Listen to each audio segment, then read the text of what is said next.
Alright, how's it going guys? Deekadiko is here and I am back. Today we're gonna be doing a discussion on patch Gwent 10.4.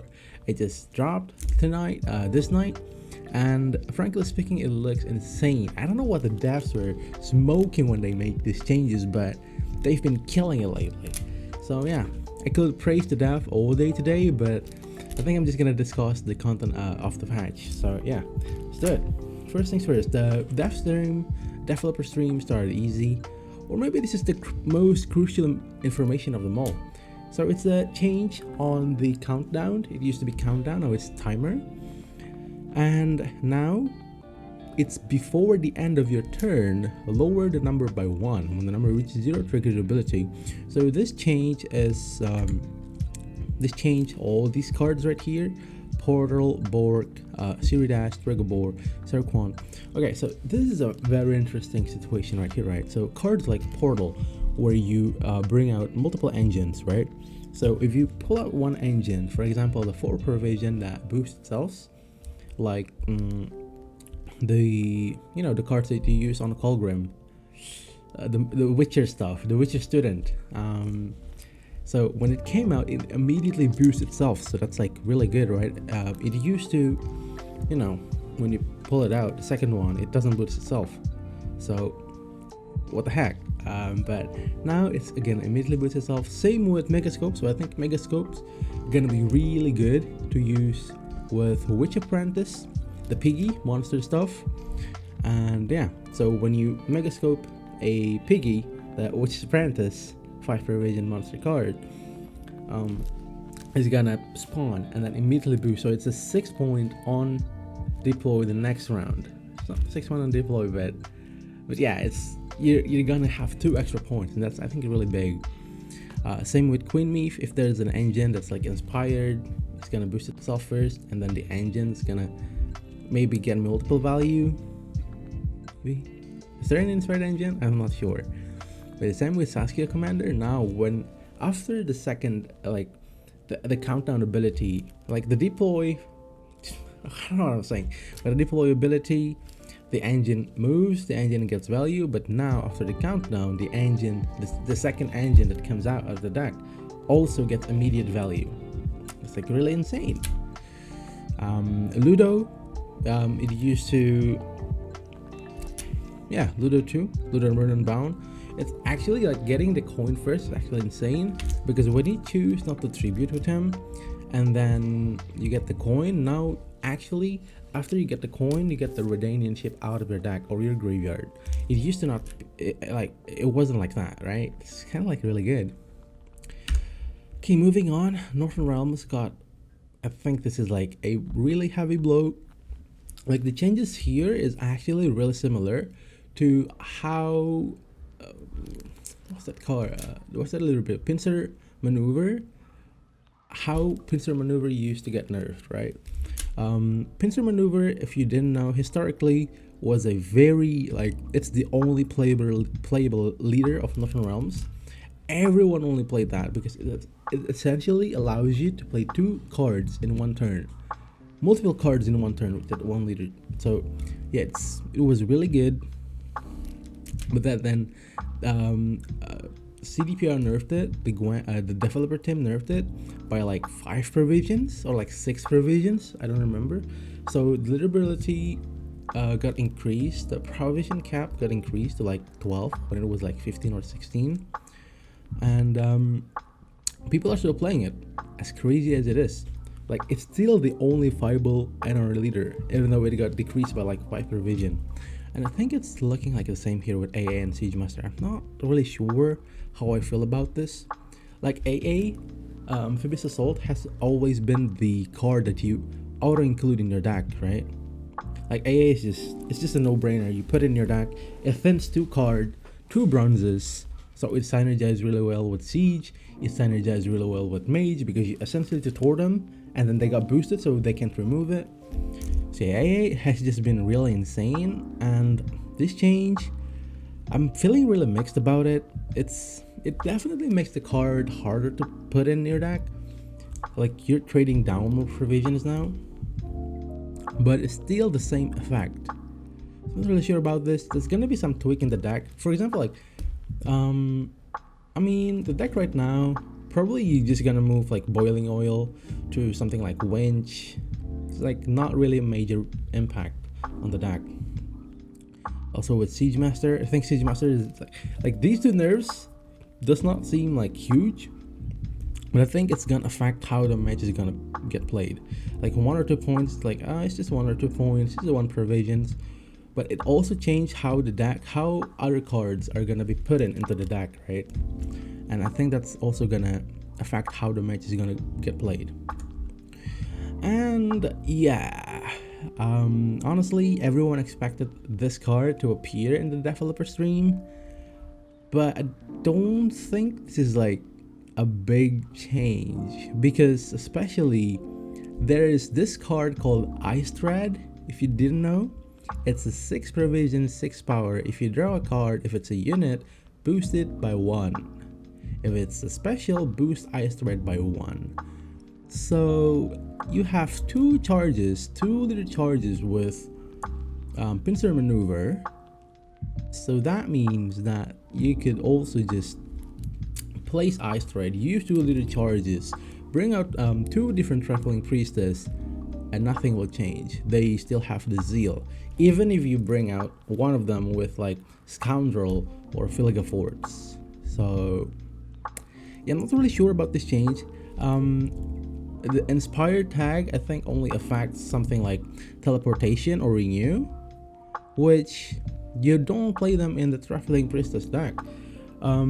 The most viable Traveling Priestess, like the best Traveling Priestess deck right now, is playing a Siege package without the Siege package, like playing Siege engines without the Siege, so that you have like Siege engines is a no-brainer, very good value. You could use them as a removal, really good, right? Like those are the cards that interact with opponent's board, so you don't really have any space to play for something like Teleportation or Renew or Necromancy. So yeah, I think this change is like, I'm not really sure. This doesn't change anything to the Traveling Priestess deck, the current Traveling Priestess deck, but there are some changes that are happening there, right? For example, the nerf with, of course, Ring of Favor. Yeah, going from 8 provision to 9 provision, of course, you're gonna decrease. Like, Pincer Maneuver, Traveling Priestess deck right now got 3 undirect nerfs, right? AA, Ring of Favor, and since they're playing Siege Master, the Siege Master also got nerfed. So there's like 3 nerfs already to them. I think that's gonna be really impactful, but we'll see. Okay, moving on to Squirtle. Yeah, okay, this is also a no-brainer. I think Brewer Hog has been very dominating, and you know, when you manage to lose to ping off all the armors, you're still trading down, right? Essentially, because they could just leader to armor and boom, yeah, crazy. So now you, like, after the end of the turn, like Brewer Hog lose 1 armor, so that's like really good, right? Really good for the opponent, not good for the Brewer Hog. But yeah, it's I think this is a very it's not necessary change, but it's a nice change that makes the game feel nicer to play overall. Like, it doesn't really, you know, if you're playing a non-interactive deck, it doesn't really change much. If you're playing against dwarves, if you're playing as dwarves, you could just slam like Brewer Hog, like the last 2 cards, and your last card is a dwarf. That will make, you know, it doesn't really change anything, right? If the opponent doesn't interact with Brewer Hog. So yeah, I think this is a very nice change. I think not a really big one, but it makes the game more nicer to play. That's how I kind of put it. Zoltan's Company also, like, Zoltan Company is a 6 provision card that trades even again, like, not even even, it trades, I think it is also like Zoltan's Company right now also boosts other doors armor as well. So it doesn't even trade on even, it trades worse against, you know, surrender. So removing the armor effect, I think it's really big. So now you could. So I think the armor effect means the Rowdy Dwarfs, right? The Rowdy Dwarfs doesn't get armor anymore. So when the Rowdy Dwarfs doesn't have armor, Lacerate actually becomes a playable card again. So you could tact like Lacerate Lambert against Dwarfs, and it will be good. Like you don't have to play Surrender, and I think this is a very, very big change because maybe Arrakis Queen, like monsters, organic, I think I'm gonna see play because of this change. Like Lacerate becomes an actual card. Oh my goodness, please, thank you. It's been so long since like Wide Punish actually punished stuff. Like at the current state of the game, Wide Punish doesn't really do anything. Wide Punish is just like, oh, you got what, 10, 12 points? Okay, I still have like this engine that generates like 15 points. What are you gonna do? Yeah, it's like at the state of the game, Wide Punish isn't really doing anything. With this change, they might do something. And oh boy, look at this. Masquerade Ball got a buff, everyone. I've been expecting this for like forever. Like Masquerade Ball staying at 15 provision seems very funny to me. Like I think like with the nerf of not being able to play Joachim and Roderick to trigger Masquerade Ball, it's like the card is already dead as it was, right? And then they had to nerf it to like 15 provision. Like the card literally becomes unplayable. You play Thirsty Dame. Like the logic behind it is very simple, right? Masquerade Ball is a high provision card that spawns 2 poison, Fangs of the Empire 4 power each, and then an engine that you have to deal with, right? Because when you total the value of Masquerade Ball, it actually becomes like really good. So without any, like it's just 2 Aristocrat that doesn't do anything, like just triggering the Aristocrat that only triggers the Masquerade Ball. Thirsty Dame got boosted to like 6 because of the Fangs of the Empire double poison value, and then Fangs of the Empire poisons a unit 4 points each, so it's like 8 plus 6, so that's already like 14 points, right? Even without like even without any Aristocrat that gives status to enemy unit, and it poisons 1 unit. Like it poisons 1 unit, so that means like 1 unit is going down, and they have 14 for 14 now. Like it's actually a really good card, I think. I still don't think that it's gonna be, that much threatening. It's still a 14 provision card, but I hope that this will be a good counter to like the current Self Wound archetype, because right now there's not that many answers to Self Wound except locking it, and they could just bring like something like Grimace and you're essentially doomed. Like I think Self Wound has been a really strong deck this season, like even stronger than the Golden Necker SK. Like Siege could not counter it. Traveling Priestess is gonna get 2-0'd. Yeah, I hope this Masquerade Ball becomes a counter to like Toldax. That's pretty much it. Like if Nilfgaard gets more played, some matchups gonna change on the ladder, and I think some decks are gonna be more like less favored than it used to be. And for example, that's like the most notable example is like Self Wound SK. Like that's the current deck that plays really tall this season. And yeah, I hope this becomes a great counter to them. I'm sorry I kept repeating things. The Amnesty. So Tactic has always been a joke. I'm sorry I say it that way, but Tactic, like I have a friend who really likes Tactic archetype. They play Nilfgaard, they play Tactics. That's all they do. And he's a really good player. He once finished top 64. He once participated in the legit tournament, right? And his thought on this was that Amnesty, not Amnesty, but Nilfgaard Tactics really needs support that could generate unit, right? Because right now Tactics are, you know, mostly centered around removals.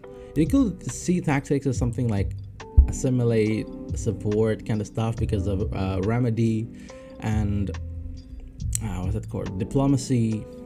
But really, all those cards are just like bronze, like I mean bribery too. You can even say garrison, but nobody plays garrison, okay?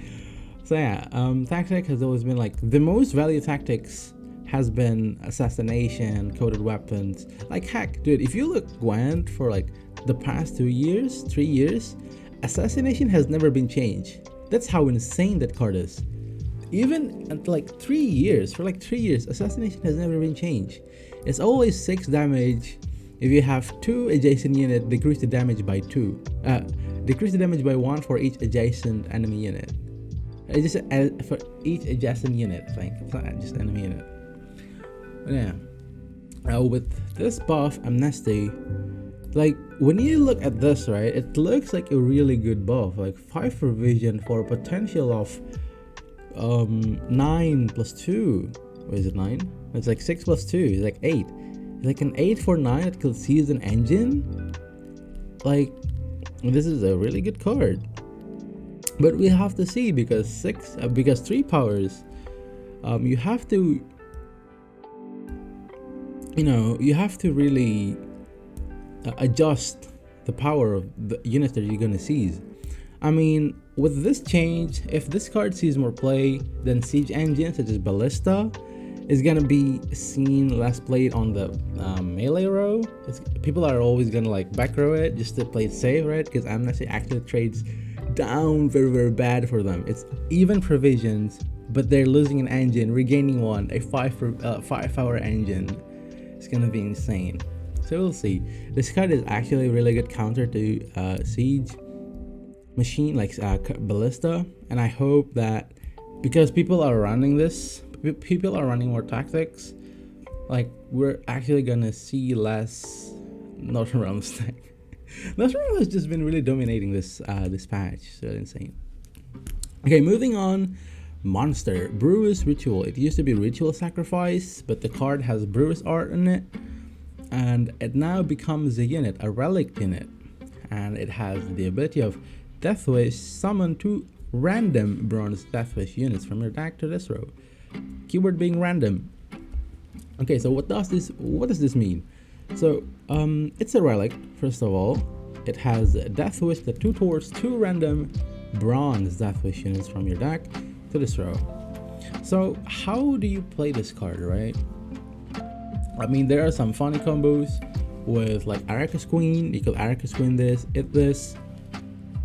So you summon 2 random bronze, this comes out, you eat them again, summon another 2 random bronze, and that's like a really good feeling.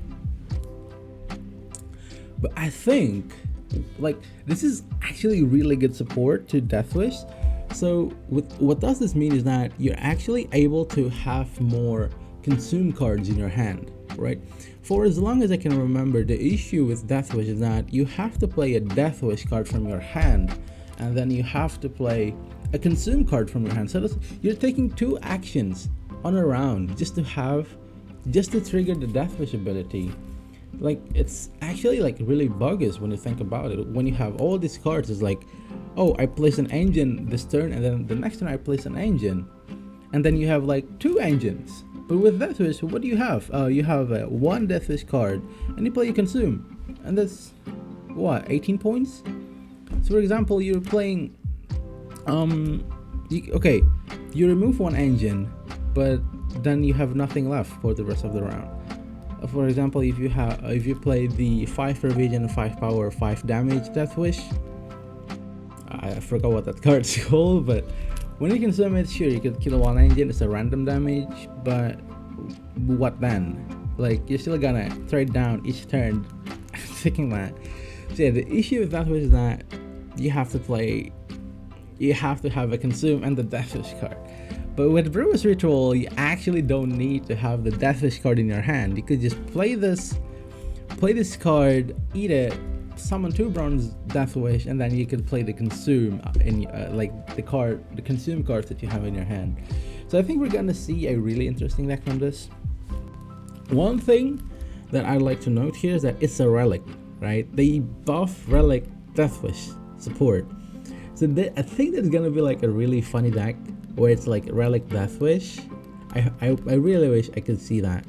Like we're just playing Bronze Deathwish as the Succubus. Like it's a relic, it's a Deathwish, and the rest of the deck we're just playing Deathwish, right? I think that's like really good.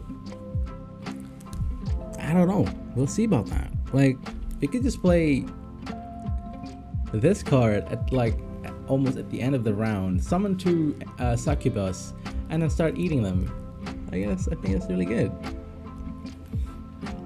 So you could just play Relic and then just play 2 Succubus, play some consumes in your hand like Toad, stuff like that, and then play Self Eater, and just go that way.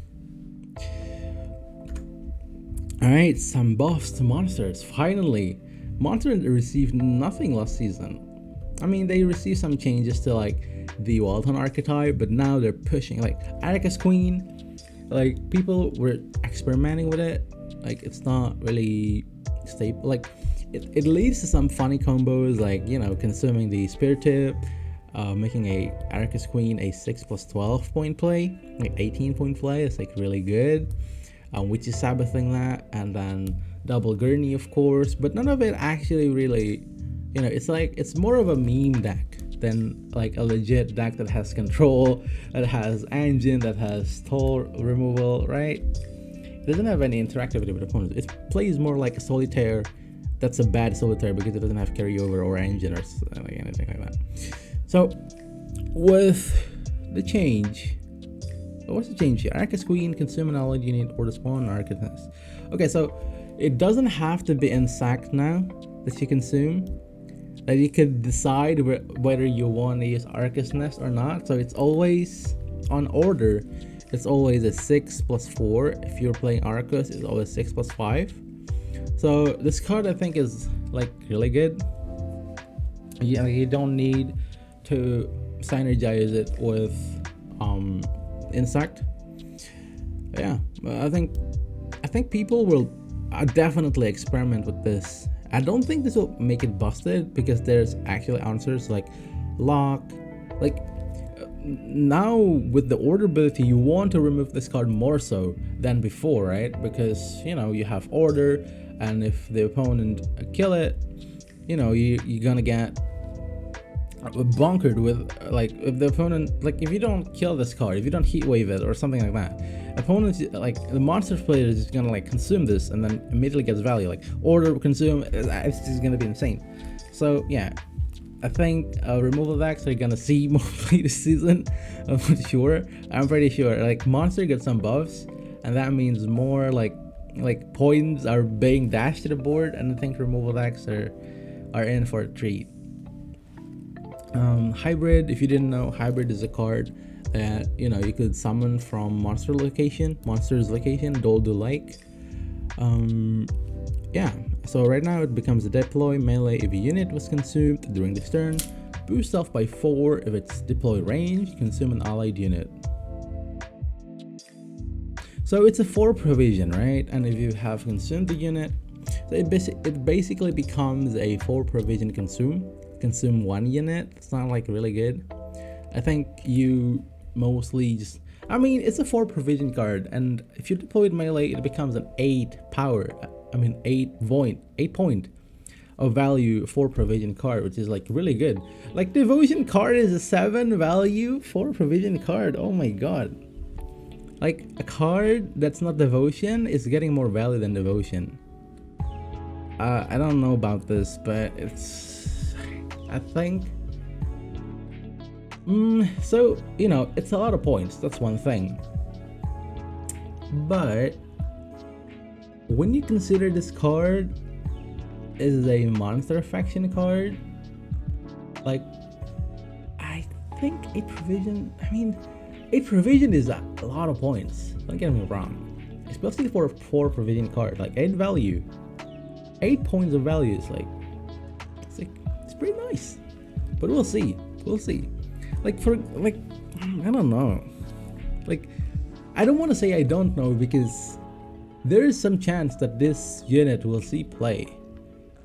But there's this like, you have a ton of point slam already that you don't need a 4 provision to do the same for you in a death wish, like in a death wish deck, right? Like when you have like a gazillion of point slam, what do you need more? You need more point slam? No, you need to balance out the deck. You need toll punish, you need all these stuffs which currently monster lacks in. And I think that's actually fine, because that's, I think it's just the identity of the faction, right? You know, if you give monsters too much soul punish, too much white punish, too much yada yada, that's not like monster stuff, you're kind of losing the point of monster. But as a 4 provision, 8 point, I think this card is viable enough to see play. Like, this is like a really huge change, by the way. Like, you can't just, it's like really not that big of a change. It's just like 4 provisions, like 8 points, you know, conditional stuff. I think this is really big. Like 8 value. Can you believe 8 value on a 4 provision card? Like insane. But I mean, the other thing is it doesn't really synergize with anything. It doesn't really give like benefits to other stuff. For example, Self Eater and Garcane. Or is it Garcane? Okay, so if you play Self Eater, you play Garcane, you're actually playing a 9/4/5 that triggers other engine. This doesn't do that anymore. I mean, not anymore, but it used to be an engine, but it's not doing that anymore. So yeah, I don't know. Maybe we'll see, this card will see play with the monster's location. And Front Warrior, provision buff from 5 to 4. Okay, so this card has been kind of tossed around the provision side.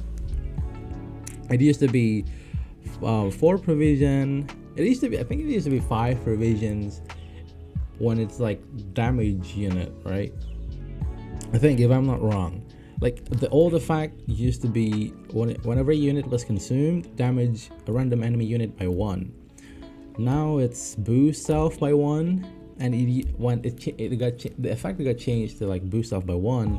It was 4 provision, and to say the least, it was kind of really good. And then they decided to nerf it to 5 provision, giving it 1 armor, and then this is no play. I said they're buffing it again to like 4 provision. I hope they don't remove the armor from this card, but we'll see. Like this card actually synergizes really well. It's kind of like, so there's this like meme. It's not really a meme. It's more like a viable strategy. Not a really good strategy of bronze between Gurney, Slizzard, and Friend Warrior. So you play Slizzard, you play Gurney, and then next turn you play Friend Warrior. You consume the Gurney fruit, and then just like that, right? It's like 3 points per turn. And that's really good. Okay, moving on to another card, Sea Heal. Oh god, Sea Heal is like, I don't know, dude. This opens up a really funny combo.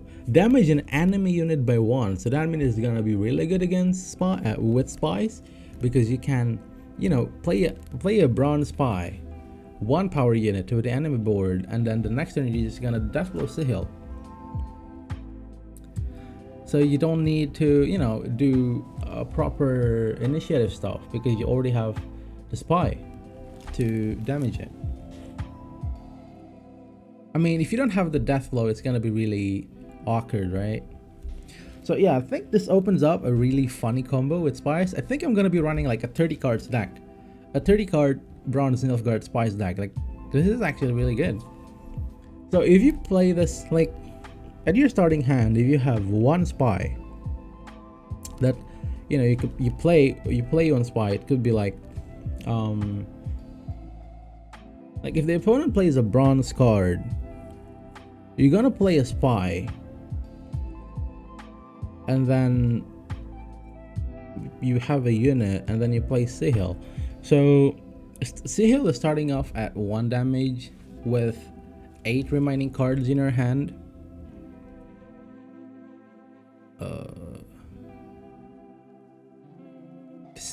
This could be insane. Like this is a very snowbally card.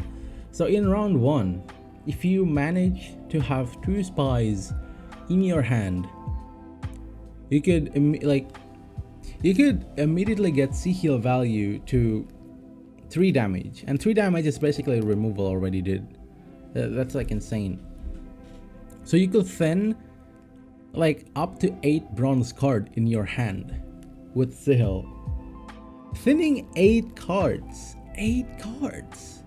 with doing extraordinary amount of damage to enemy units with removal, and then you're pulling your cards. Like, I think like this card is really insane. Like I legit think this card will see like many like this card is insane. It's like this is a really insane change. This is a very snowbally cards, all right? Like the only thing that I can think right now about this card is like spies. You could actually play like a 30 bronze card deck. That's how insane this card is.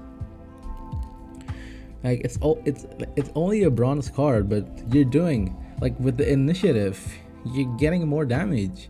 So by like turn 5, you're gonna have like 5 damage Sihil, and that essentially becomes a removal that could play your engine. That's insane. That's like insane. Wow. Yeah, I think like this is gonna be, I don't know. Like it's like when the opponent knows that you're running Sahil, I think they could play around it by killing the 1 power unit on their side of the board. That's kind of like really not good, right? But when they don't know, when they're unaware, when they lack the critical information, this card becomes increasingly insane. Like, this card is madness. Okay. Yeah, that's pretty much it without Sahil. The only deck I can think of right now is Spies, but maybe we'll see more of it in the future. Moving on. Okay, so the thing with the Spies is I think they're changing all the artifacts to like more like playable cards. I think they just gave up on artifact design. Like all artifacts, people were clearly not enjoying them. Like some of them do, but most of them don't. And yeah, I think they're just giving up on the artifact design. And like, okay, artifact, you out of here. We don't need you anymore. And so they changed it to like all special cards. And this is the same thing with Handgate Sword. So it's now Echo. Damage an enemy unit by 5, then spawn and play a base copy of stored unit and give it Doom. If it's a death blow, banish the unit and store its soul and Handgate Sword. So the card, how this card is played is gonna be, you play this card, you have to trigger the death blow, otherwise you're just gonna play a 5 damage card. So you death blow, it's a 5 damage death blow, store the unit on the card. And then the next turn, if it's Echo, because you have Echo, you damage unit. It doesn't have to be death blow the next turn, the next round. It doesn't have to be death blow. Wait, what happened if you sear this? Wait a second.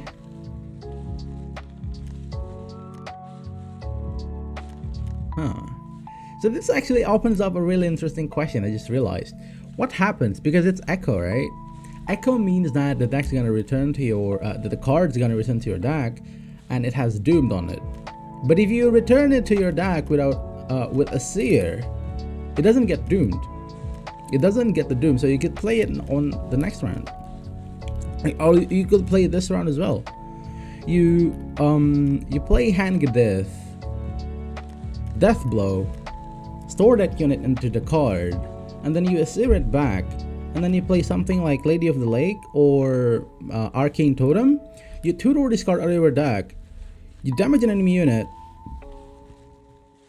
and you death blow again. What's gonna happen? Are you gonna spawn the units and then store the other units? Or are you just gonna spawn 2 units because it stores 2 units? It's a very... I mean, I don't think it'll store the next... Like, it'll store the next units, but it won't bring up the 2 units. It'll only bring up 1 unit. I think that's gonna be how it works. But yeah, overall, I think this card is really good. It opens up a really funny combo.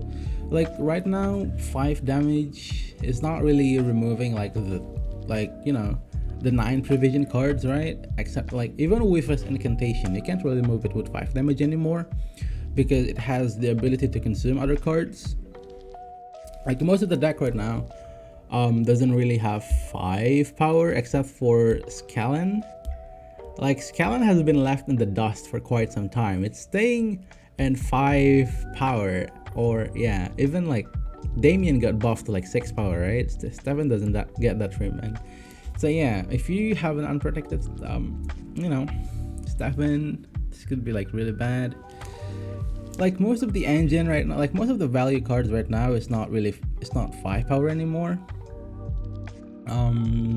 Like 5 power I think is reserved for a bronze engine like Cara Ballista, even like monster cards like, oh, it banished the unit, so with the Deathwish ability it doesn't trigger. So that's, I think it's really good because it banished the unit, so you could use it on something like the 5 provision, 5 power, 5 damage monster Deathwish unit. So it's only damage an enemy unit. So for example, you could use this with Operator to do some janky stuff. You use Operator, you play your engine, and then you damage it. Wait, you could use it with Vampire too. Yo, that's insane. You use Operator with Garcane. Is it Garcane? With Flatter. And then you damage the Flatter. And then next turn, you're gonna have an extra Flatter to play. Yo, this with Operator is actually really good. It's actually really decent. Self-Eater. I mean, I don't think you want to use it on Self-Eater because you're looking to... I mean, this could change Incubus. Like, Incubus doesn't really have any place right now because of Handgate Swords. Like, you just play Operator, you Handgate Swords, and then next round you're gonna have 5 points removal that spawns a freaking Flatter. Bruh. It's like really good, right? Maybe. We'll see how this card goes. I'm really excited. This has some pretty janky combos, but I think overall it's just a really solid card that is gonna be kind of like difficult to figure out its use other than Operator, but we'll see. I think this is what is this? This is a unit? This is an artifact? I think it stays artifact. It used to have charge. It's no longer charge. It's like deploy and then order. This, oh man, they're really cracking down on the unitless archetype. Oh my god, not archetype, but like the unitless deck. You cannot play Thunderbolt with, you know, what's that card? The 4 power. I think it's like 10 provision now. Simlos, not Simlos. Oh. I only know those cards from Squirtle. The 4 power 10 provision. At the end of the turn, boost self twice by the amount of boost it has. Right? That card, I think you can't play Thunderbolt with that again. You can play, I mean, with Petrus Filter, you're still getting the value, but you're not boosting your end, like the card that you want to boost. And with the order too, you like, why did they do this? They just killed a Golden Necker combo with this. Like Golden Necker, like I used to play Golden Necker Stefan, Poison, and Petrus Filter. What's the poison again? Cadaverin. Like they can't. We can't play this anymore. They just killed it. What the heck? You can't play Stefan, Petrus Filter, and Cadaverin in the same turn anymore. Why? It wasn't even broken. Why? It wasn't meant to be? They didn't think of it? Like, did they not think of the combo? Like, why? Why did I do this? This is undirect nerfs. It's not like, it's not nerfs, just destroy it. Just destroy it completely. What? No way. Oh man, why did I do this? My precious combo is gone. Oh my god. Oh, that's a shame. Goodbye. Goodbye, Cadaverin. Goodbye, Stefan. You'll be missed. Okay, moving on. Summoning Circle. Okay. Summoning Circle, it used to be a auto-include card, obviously, because you're able to play engine. Like, like it's a no-brainer to put Summoning Circle in your deck, because you know, being able to play multiple cards in one turn is just like the most broken thing ever in Gwent. And with this change, it's back to that, right? Summoning Circle actually becomes a, like, you know, the kind of card that could summon units from your deck and play multiple cards essentially in one round. Choose a unit from your deck and set the counter to that unit's provision cost. Before the end of your turn, remove a counter from self for every adjacent unit. When the counter reaches 0, summon the chosen unit from your deck to this row and destroy self. Ooh, that's really interesting. So it basically becomes an 8 provision tutor, 8 provision 0 value tutor. It's resilient, so you know, you can actually tutor a 13 power unit out of your deck. So I'm really curious about what would happen if you choose a high enough provision unit that, you know, you drew, like you set it and then it's resilience, you actually drew the unit and then you put it back into your deck. Does the counter reset or it keeps going, right? I think it keeps going, but honestly I'm not sure.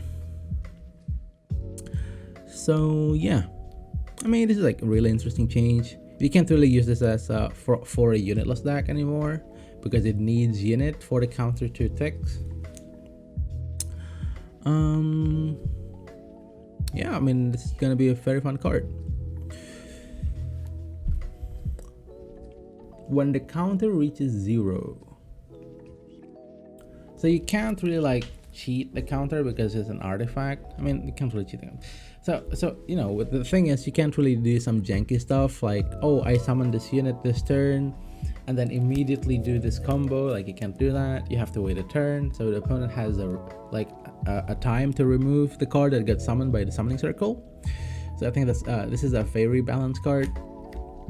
You know, for 8 provision, you're sending 1 card out of your deck, and yeah, I think it's a very interesting card. We'll see how it goes. Like, the thing is, it's kind of like really expensive, right? It's like an 8 provision. I'm like, oh man, 8 provision seems really bad though when you think about it, right? Like 8 provision for a tutor, ugh. But you know, you have the ability of playing 2 engines in 1 turn, so I think it's like balanced out. It's really hard to know the value of this card, but let me just say this, like playing multiple cards in 1 round has been the most broken thing in Gwent since it's released, right? Being able to play multiple cards in 1 round, I think it's a broken mechanic. It's not broken, it's like a really good mechanic that defines the game. But with 8 provision, we'll see how it goes. Again, artifact got changed. They're just giving up on artifact. Let's just face it, guys. Like, they don't like artifacts. Artifacts just like burn. They just to the sea, you know. Yeah, Tesha Mutna Sword. Damage an enemy unit by 5. Repeat once for each status it has. So, it no longer could kill Voimir in 1 turn. Like, it has always been this card's purpose. Because when NR was like really good, it's always discarded. Everyone starts to play this card when NR is good. So you know, when NR like solitaire decks becomes really good, it's just, oh, I'm done with this bullshit. Let me just put Teshamutna, destroy all their engines, destroy their everything. It used to be really funny, but I see the change. It's a special card now. Damage enemy. Okay, so for each status, so for against defender, the only defender that it kills in 1 turn is now a Skellige's defender. And yeah, that's the thing. Pretty much it. You can't really kill Cave Troll. Like, with Cave Troll, you need to actually have 1 more damage to kill it. This could really synergize with Nilfgaard's ability, Imposter. But I mean, with Imposter, you know, rather than playing Teshamutna Sword, you have not Voimir. The 6 provision card, 3 body units, destroy a locked enemy unit. You don't really need Tesham with a sword. But, you know, it's really, I don't know. Like when you have status, so for example, what kind of unit that gives status? It's like lock.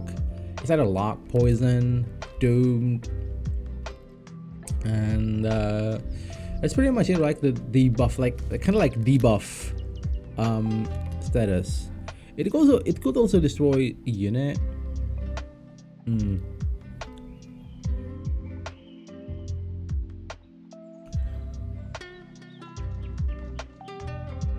think that's pretty much it.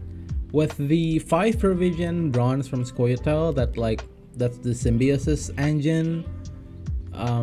It's gonna gain vitality to 6, and then if they boosted it with Nature's Caress, it becomes an 11 point. So you can't really kill it with the Smooth Sword anymore because it only deals 10 damage. And the only way to inflict status to it is through poison or lock, which they could always purify. So I think this card is not gonna see that much play. It's still a terrible card. It's only like a tech card. That doesn't even tech against NR anymore, right? I think this card is not gonna see that much play. I mean, we're seeing more Skellige. We're seeing more what's that card again? Skellige's Defender than Troy, right? So maybe this card will see play because like we're seeing more Defender for Skellige than Troy of Donimir. So yeah, see again, same thing with Artifact. Man, they just been not being very kind with Artifact so far. But yeah, damage animated by 6, that flow damage on a unit animated by the excess damage. So it's like a 6/6 removal. Like the thing is, 6 damage is very huge, right? 6 damage is like the range where you could kill their like insane engines that doesn't get any protection. And it's always a 6/6. 6 damage. I mean, you're trading down on the provision. It's a really good control card, basically. You know, scratch it. It's actually a really good control card. Like like now you have the ability to deal 6 damage unconditionally. 6 damage unconditionally for 6 provisions. Like this is like almost, I think, auto include in a control deck, because you know 5 damage doesn't kill anything anymore right now. 5 damage is like what? Caraballista, if it's crew, it's actually 6. 5 power with 1 armor. You can kill Siege Engine, but it always trades down because you're gonna play it melee, and then you trade down with 5 damage.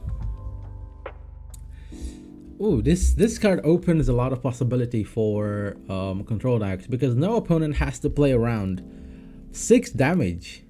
Like they have to play around 6 damage, and that means they might go to like 8 points, 9 points. I mean, not 9 points, like 7 to 8 points, and then you could just like, you know, whole punish it or something. I think this card is really good. It won't see much play, but this is like a really great card when the meta gets kind of like disgusting, right?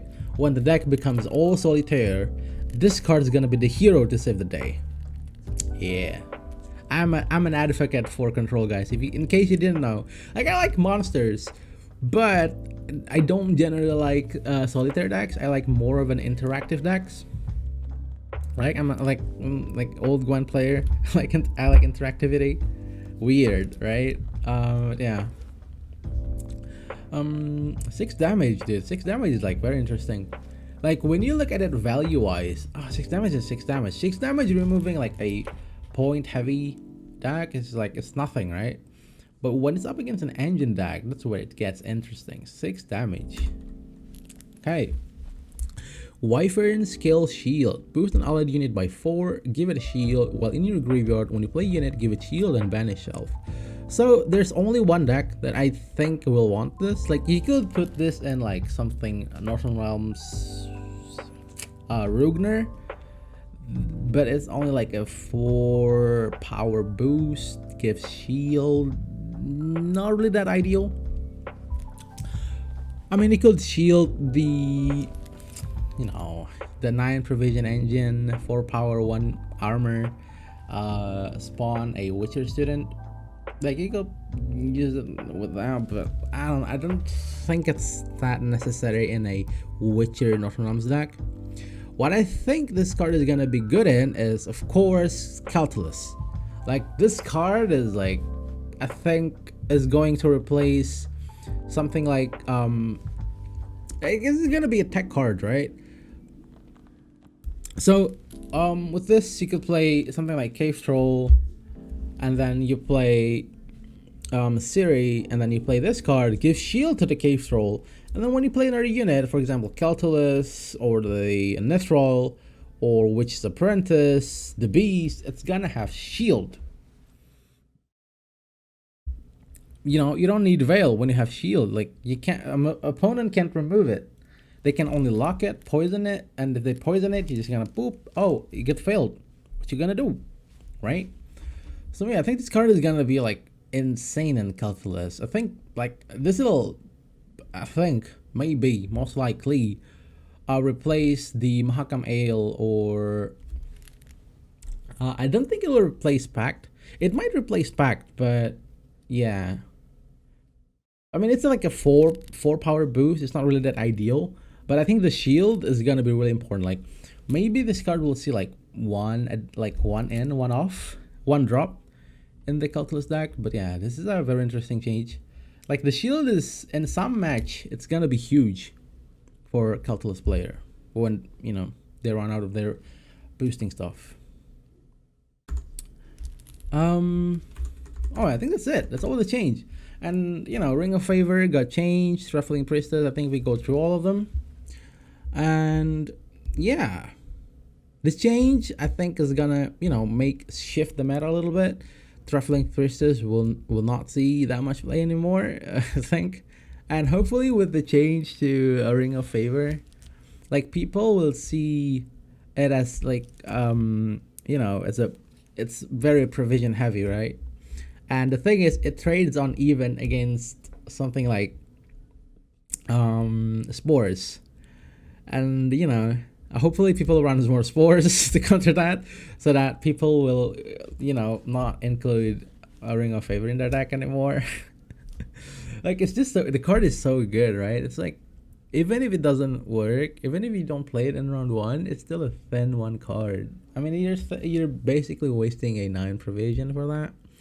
It's not ideal, but you know, the card has its downside and benefits. And yeah, I hope, you know, this patch will, you know, shape the meta in a more enjoyable fashion. Like we got some removal, we got some buffs to monster, which is really nice. We got some slight nerfs to, like, it's not slight nerfs, it's like indirect nerfs to like all the card that has been seeing a lot of play this season. A card that's very dominant in the meta right now: a Ring of Favor, Traveling Priestess, Siege Master. We didn't see any kind of change to Golden Necker. I think that's perfectly fine. We didn't see any change to Ornate Sensor, and I think that's like my dream, right? It's like, I don't know, I like, they don't need to change Ornate Sensor. I think if the card is actually balanced, it's really hard to get value from it, and when you do manage to get value from it, it's game changing, and I like that kind of design. I like the design of the card is like that. So yeah, I'm pretty excited with the Brewers Ritual.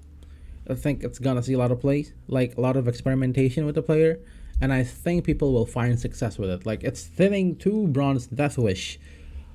That translates into you having more consumes in your hand, and that's, I think, gonna change how the monster is gonna get played, because people are more willing to run consume cards, and therefore the new addition of the